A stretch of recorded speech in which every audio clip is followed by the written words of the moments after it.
തിശ്ബയിൽ നിന്നുള്ള തിശ്ബിനായ ഏലിയാവ്. ഇത്രയേ അദ്ദേഹത്തിന്റെ എൻട്രിയെ കുറിച്ച് പറയുന്നുള്ളൂ. ഒരു സൂപ്പർ നാച്ചുറൽ എൻട്രിയാണ് ഏലിയാവിനുള്ളത്. അദ്ദേഹം പ്രവേശിക്കുകയാണ് ആഹാബിന്റെ കൊട്ടാരത്തിലേക്ക്.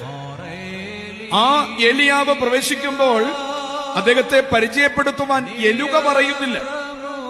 അദ്ദേഹം ആരാണ് എന്നതിന്റെ യാതൊരു വിശേഷണവുമില്ല.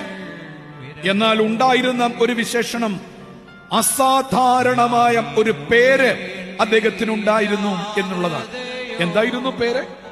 ഏലിയാവ്. Yahweh is my Lord. ദൈവമാണ് എന്റെ പ്രഭു എന്ന പേര് അതായിരുന്നു ഏലിയാവിന് ഉണ്ടായിരുന്നത്. മറ്റൊന്നിനോടും താരതമ്യം ചെയ്യാനാകാത്തതും മറ്റൊന്നിനും പകരം വെക്കാനാകാത്തതുമായ ഒരു ദൈവനാമം അദ്ദേഹത്തിനുണ്ടായിരുന്നു. ഏൽ യാഹ്.